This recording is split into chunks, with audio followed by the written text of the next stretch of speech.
All right, strap yourselves in, folks, because today we're going deep on Indian foreign policy.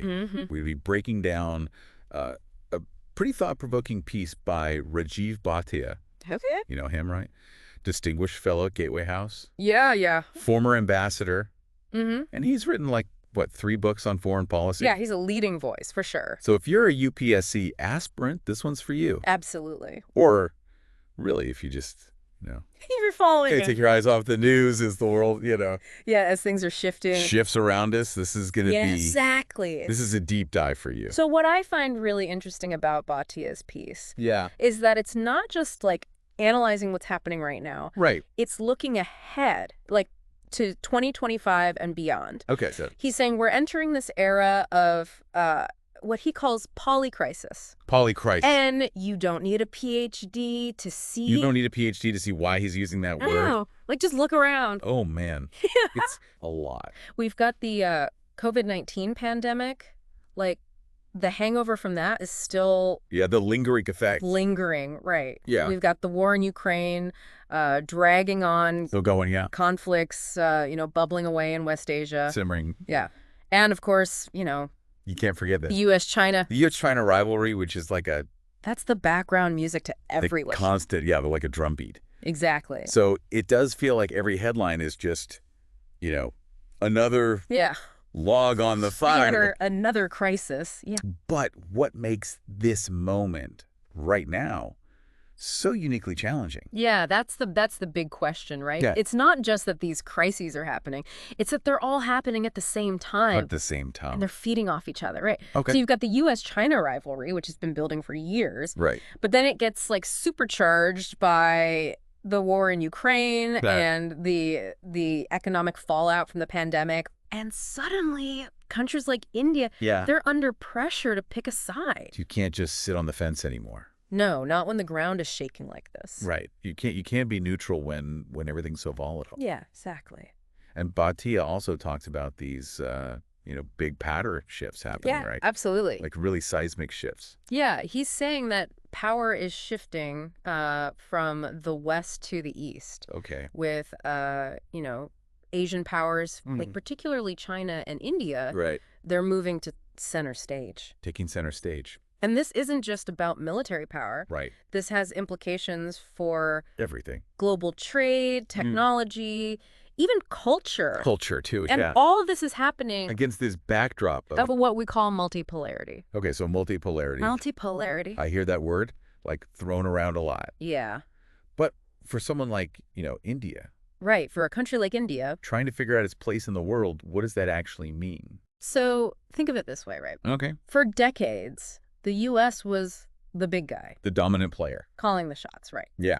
But now you've got multiple centers of power emerging. Okay. Each with their own, agenda and interests. Yeah. So this means more players at the table. More players. Negotiations get way more complex. More complex, yeah. And frankly, there's more potential for both conflict and cooperation. Oh, so it's not just India and China. Right. It's how those relationships play out in this whole... In this new landscape. Multipolar world. Exactly. Where the old rules are being rewritten. Yeah, the rule book is being thrown out the window. And Bhatia mentions that India's foreign policy goals... Oh, yeah. ...have gotten a lot more ambitious. Way more ambitious. Right. Like they've really... He's saying that for India to become a developed India... Developed India. By 2047... It needs a foreign policy that, That punches above its weight. Yeah, it needs to be punching above its weight. So what does that actually look like, in practice? Well, Bhatia highlights a few things, like economics, Economics, technology, even artificial intelligence. Oh, wow. All of that is now intertwined with India's foreign policy. So it's not just the traditional diplomacy anymore. No, it's much broader than that. It's about securing... resources, supply chains for crucial things. Exactly.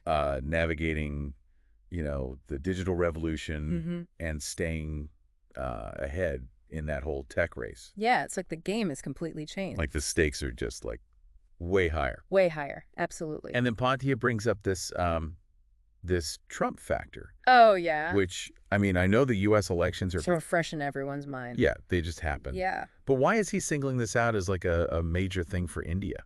Because, well, President-elect Trump, Yeah? he has this, let's say unpredictable Unpredictable is a good word. way of handling global affairs. Yeah, I think that's fair to say. His policies, his rhetoric, even his social media posts, Right. they can send shockwaves Through the whole world, yeah. through the international community. Yeah. Okay, so India's trying to walk this tightrope Yeah. in a world where the ground's constantly shifting. The rules are changing. The rules are changing. Yeah. So how do they juggle these relationships with, the U.S., China, Russia, The big players. the big global players, Yeah. but also their neighbors? Right, because that's important too. Right. And while still, aiming for this Ambitious. this developed India dream. Yeah, it's a tough balancing act. It's a tough balancing act. That's for sure. And that's exactly what we're going to dive into next. Yeah, that's what we're going to unpack next. Bhatia analyzes India's, key relationships. Big city West. U.S., China. China and Russia. And Russia, each with their own, Yeah, opportunities and challenges. opportunities and challenges. Exactly. So it sounds like things are about to get interesting. Oh, yeah, definitely. So stick with us as we keep going deep on Indian foreign policy. Yeah, absolutely. And, for all you UPSC aspirants out there, this is the stuff prelims are made of. Oh, yeah, this is gold. Pay attention. Take notes. So let's dive into those key relationships that Bhatia talks about. Okay. Yeah. And I guess the first one we got to talk about is the U.S. Right. The U.S. Because the Trump factor, Yeah, the Trump factor it's is a big one. a big question mark, right? It is. It's, a lot of uncertainty. So how does Bhatia see that playing out for India? Well, he thinks there's potential for closer ties between the U.S. and India. Okay. Especially if that U.S.-China rivalry keeps heating up. Right. Because The U.S. might see India as, a key partner. yeah, like a counterbalance to China. Exactly. So, the enemy of my enemy is my friend. Or something like that. Right.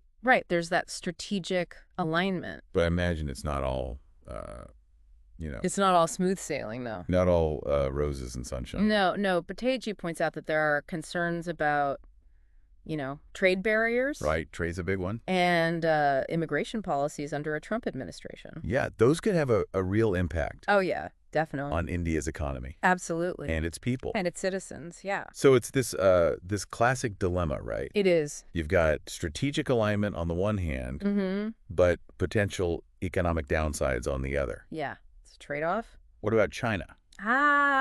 China. Things have been pretty frosty between India and China lately. They have, yeah. There's been tension. A lot of tension. But here's where it gets kind of interesting. Okay. Bhatia notes that there's been a bit of a reset A reset. in India-China relations. Oh. We're talking again. So it was a little bit of a saw in the Himalayas. Yeah, you could say that. What's driving that change? I think it's a few things, honestly. Okay. I think both countries realize they have a lot to lose if things get worse. Right. Conflict is bad for It's everyone. going to be wins in a war. Exactly. And plus, they're both dealing with their own internal challenges right now. Right. So maybe they're looking for, a little bit of stability on the external front. Yeah, cooperation might just be more beneficial for both of them right now. So pragmatism wins out. Sometimes, yeah. But does that mean, does this reset mean everything's going to be smooth sailing from here on out? Bhatia doesn't think so, no. Okay. He's cautious. Cautious optimism. Yeah, he says it's still early days, and there's still a lot of deep-rooted mistrust there. Right. So we'll have to, wait and see how things develop. Have to keep an eye on that. Yeah, definitely. All right, let's move on to Russia. Okay, Russia. A longtime friend of India. A long-standing partner, yeah. What's Bhatia's take on that relationship? He sees it as a strong partnership, Okay. but also one that's evolving. Evolving, how so? It's moving beyond just defense cooperation. Right, which has been the traditional focus. Exactly. Yeah, they're expanding into new areas now, Like like what? energy, manufacturing, even technology. So diversifying the portfolio. Yeah, exactly. What's the thinking behind that? Well, both countries see potential for mutual benefit, right? Right. India needs reliable energy sources. Makes sense. And they want to boost their manufacturing sector. Mm-hmm. Russia has expertise in these areas, Okay. and they're looking for new markets. So it's Win-win. win-win. Yeah. It could be a really good partnership. But it's not all about cozying up to the big players. Right. India's also got to deal with with all these conflicts brewing around the world? Oh, yeah, absolutely. How do they factor that into their foreign policy calculations? Well, Bhatia focuses on two big ones. Okay. The war in Ukraine Uh-huh. and the situation in West Asia. Right, those are the two big ones. Yeah, those are the ones that India really can't ignore. And starting with Ukraine, I remember reading that Bhatia, he's not sure if that war is going to end anytime soon. Yeah, even with Trump talking about, making peace. Right, right. He's skeptical. He's skeptical. Yeah. I mean, it's a complicated situation. It's very complicated. There are a lot of players A involved. lot of actors, a lot of different interests. Different interests, yeah. Years of animosity. Yeah. It's not going to be an easy fix. It's not a simple equation to solve. No, it's not. And West Asia, I mean, that region always seems to be Oh, it's always on edge. on the verge of Something. something. Yeah, it's always something. What's Bhatia's read on that? Well, he points out that Israel's military influence in the region is growing, Okay. and that could actually lead to the resolution of some of those long-standing conflicts. So maybe some peace on the horizon. Potentially, yeah. But there's always a but. There's always a but. It also carries the risk of, sparking new conflicts. Right. It all depends on how the U.S. and Israel choose to use their power. Right. So potential peace comes with its own set of potential problems. Yeah, it's a delicate balance. It's a tangled web. It really is. Okay. So shifting gears now to India's own neighborhood. All right, closer home. Bhatia flags some potential trouble spots there. Yeah, he does. He specifically mentions Bangladesh. Mm-hmm. What's the issue there? He's worried that the relationship could become a real problem for India. A problem. Yeah. What specifically is keeping those Indian diplomats up at night?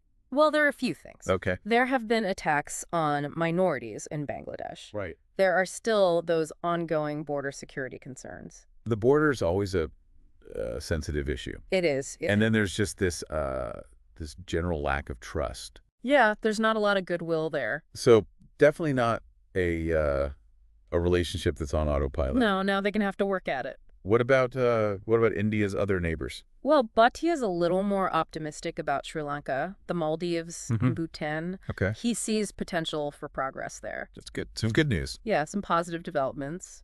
But Nepal, That was a little trickier. a little bit of a bumpy road ahead. Yeah, potentially. And then, of course, you've got Pakistan and Afghanistan. Right, those are always Always on the radar. Yeah, even if they're not front and center right now. So a mixed bag of opportunities and challenges, just like on the global stage. It seems like that's the theme, yeah.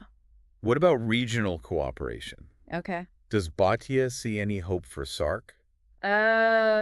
Not Or really. the BIMSTEC? He's a little more optimistic about BIMSTEC, Okay. but for SARC, he doesn't think it's going to happen anytime soon. Right. The political climate just isn't there. It's not conducive to cooperation. No, not really. But BIMSTEC, he sees some potential.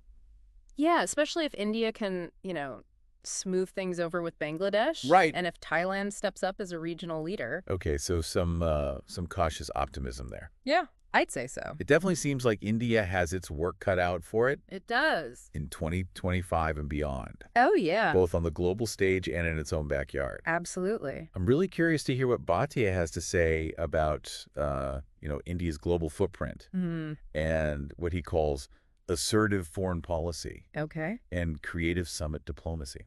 Sounds interesting. We're going to dive into that right after this. All right, welcome back, everyone. We've been digging into Rajiv Bhatia's take on India's foreign policy. And it seems like India's really, Making its presence felt. trying to make its mark on the world stage. Absolutely. Bhatia uses these phrases, a more assertive foreign policy Okay. and creative summit diplomacy. I like that. Creative summit diplomacy. Yeah, so what does he actually mean by all that? Basically, he's saying that India can't just, sit back and react to events. Right. They need to be more proactive. Proactive. Yeah, shaping the global agenda, taking the lead on issues that are important to India. So let's wait and see. Exactly. And more, let's make things happen. Yeah, let's drive the conversation. But what does that, creative summit diplomacy? Yeah, That sounds kind of, it's a little abstract. abstract. So what does that actually look like in practice? Well, I think beyond just those traditional, bilateral meetings. Okay, so not just one-on-one Right. with other countries. He's suggesting maybe smaller groups, Okay. focused on specific issues. So more targeted. Yeah, exactly. Where India can really, Build consensus. build consensus, drive outcomes. Okay. He even sees potential for India to be like a bridge builder. A bridge builder. Yeah, connecting countries and regions that don't normally talk to each other. Yeah, it's about finding common ground and building those coalitions. So less formal handshakes, more about really getting things done. Exactly. But on what issues should India, really assert itself? That's a good question. What should be at the top of the agenda? Bhatia highlights India's potential as a leader of the global south. The global south. Yeah, so championing the interests of developing nations. Right, because they have a lot in common with other developing countries. Shared challenges, shared aspirations. So on issues like climate change, trade. Exactly, development, all of that. And he specifically mentions the India-Africa Forum Summit. Yeah, that's a key platform. Remind me, why is that summit so important? So it's basically this high-level dialogue between India and African nations. And they talk about everything: trade, investment, healthcare, education. So broad range of issues. Oh, yeah, it covers a lot. And Bhatia is hinting at a fourth summit. He is, yeah. So what would that signal? Well, it would show that India is still committed to the continent. Okay. And it could lead to some big partnerships. So strengthening ties with a continent that's, becoming more and more influential. More and more influential, absolutely. We can't forget about the Indo-Pacific region either. Oh, yeah, that's a big one. Bhatia talks about India's Indo-Pacific strategy being really crucial. It is. It's all about promoting peace and stability in the region.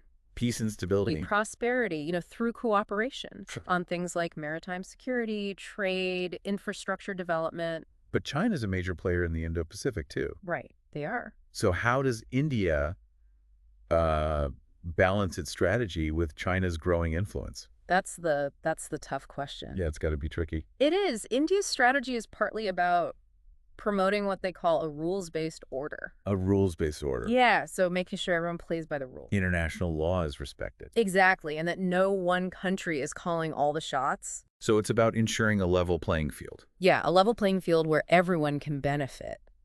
And India sees itself as a champion of this. They do. They want to see a world where things are fair. And where might doesn't make right. Exactly. It's about cooperation and partnership, not domination.